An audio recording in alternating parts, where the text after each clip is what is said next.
Doctor Narendra Kapany ਇੱਕ ਐਸੀ ਸ਼ਖਸੀਅਤ ਹਨ ਜਿਹੜੇ ਕਿ ਦੁਨੀਆ ਭਰ ਵਿੱਚ ਜਾਣੇ ਜਾਂਦੇ ਨੇ ਫਾਈਬਰ ਆਪਟਿਕਸ ਲਈ।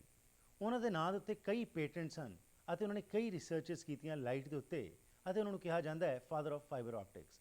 ਇੱਕ ਐਕਸਕਲੂਸਿਵ ਇੰਟਰਵਿਊ ਵਿੱਚ ਉਹਨਾਂ ਨੇ ਸਾਡੇ ਨਾਲ ਕੀਤੀ ਗੱਲਬਾਤ। Doctor Sahib, you non as the father of the optics ਦੇ ਨਾਲ ਤੁਹਾਡੀ ਜਿਹੜੀ ਦੇਣ ਹੈਗੀ ਹੈ ਇਸ ਫੀਲਡ ਦੇ ਵਿੱਚ, ਪਰ ਇਹ ਤੁਹਾਨੂੰ ਅਚੀਵਮੈਂਟ ਮਿਲੀ ਹੈ, ਇਹਦੇ ਬਾਰੇ ਤੁਸੀਂ ਕੀ ਮਹਿਸੂਸ ਕਰਦੇ ਹੋ ਇਹ ਸਭ ਕੁਝ ਕਰਨ ਤੋਂ ਬਾਅਦ?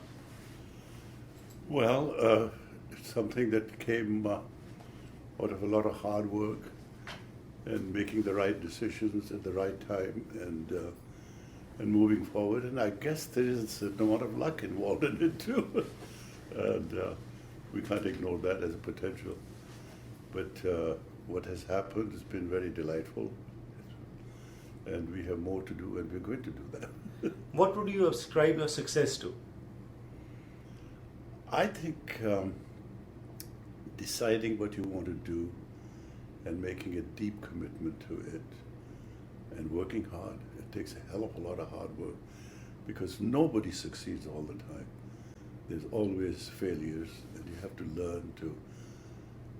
learn from your failures and then move on to do better things as time goes on. Yeah.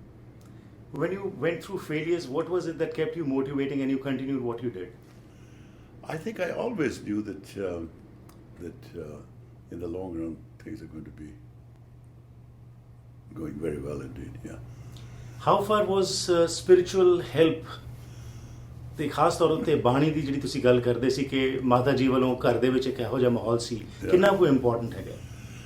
I think that has been a very, very important thing. I think your spiritual guidance, which I got from my parents and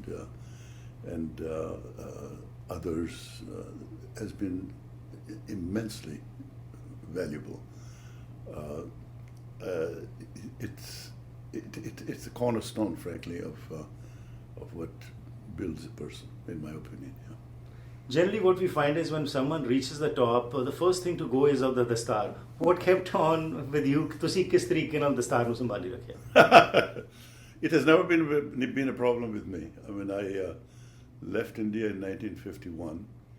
I was in England for 4 or 5 years and at Imperial College, and there was never any issue. In fact, I was married in London at the Shepherd's Bush Gurdwara, the original Sikh Gurdwara that was there. So it's always played a very important role. The thought of cutting off hair never occurred to me. It was not an issue. and frankly, I want to tell you that I personally have found it to be a positive. I think the people that I have been dealing with, which are either in the academia or in the highly sophisticated business world, they respect it. They understand it. I know that a lot of Sikhs suffer from discrimination one form or another, and that's true, and I fully realize that. But fortunately for me, that has not been an issue. Yeah. What prompted you to start the Sikh Foundation, and what is this foundation? The Sikh Foundation was started almost 50 years ago. It is probably the second oldest Sikh foundation, Sikh organization in the United States. And we felt that Sikh youth and the Americans need to learn more about Sikh religion, Sikh culture, Sikh art, and so on. And so that's what this is dedicated to. We respect Gurdwaras, of course, but Sikh Foundation is not a Gurdwara. It focuses on educational issues, Sikh art activity, setting up chairs, working on renovation of buildings and so on and so forth. Yeah. One of the major work done by Sikh Foundation was restoration of a masjid in Shri Hargobindpur Sahib. That's right. What prompted you to do that? Well, there was a young Sikh lady, Gurmeet Rai was her name, and she is the one that introduced us to this concept, and then UNESCO and Sikh Foundation jointly supported her, to work with Guru Ki Masjid at Gobindpur. And I visited that, and it was wonderful to do that because, our gurus respected other religions. In fact, you find that our religion is the only one that respects other religions. And they respected it so much that to bring Muslims there, he built a mosque for them. And so if our guru built it, it was our duty to renovate it and give it to the Muslim. So we were very happy about that. You're preserving the heritage of the Sikhs and trying to hold exhibitions. About that, if you could let us know, what is the basic purpose of having that done? Well, as of about 20 some years ago, there was nobody knew anything about Sikh art. They didn't even know that existed.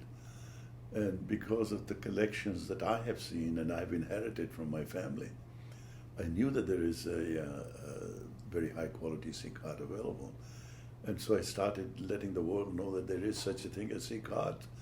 And now, in the last 12, 15 years, about 10 or 15 books have been written on high quality Sikh art by very credible publishers. So we are very pleased that that's happening, and we have a permanent Sikh art exhibit in Asian Art Museum in San Francisco, and I'm trying to do the same thing in Vancouver. Yeah. As far as the Sikhs are concerned, there are a lot of challenges, and especially the infighting in the Gurdwaras and the youngsters going away from Bani and Bana. What would be your message to them? I think that all of that really is because Sikhs don't focus on the teachings of the Gurus and the life of the Gurus. And the teaching of the Gurus are best represented through Guru Granth Sahib. And if you look at Guru Granth Sahib critically, there are some phenomenal answers there.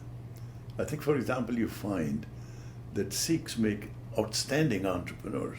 And that is because of the beauty of the Sikh contained in Guru Granth Sahib. In fact, we had written an article on that subject, and a book written by Professor Harrison published that in his book, how the Sikhs advanced so much, and answering a lot of questions about Sikhs as contained in Guru Granth Sahib. Yeah. So I think that the problems arise because people don't understand or they misrepresent the teaching of the Gurus. Towards the end, what would be your message? How to be successful in life? What does success mean to you? I think dedication, hard work, make mistakes, but learn from it and don't dwell on it. And whatever it does, it's a hard work to succeed.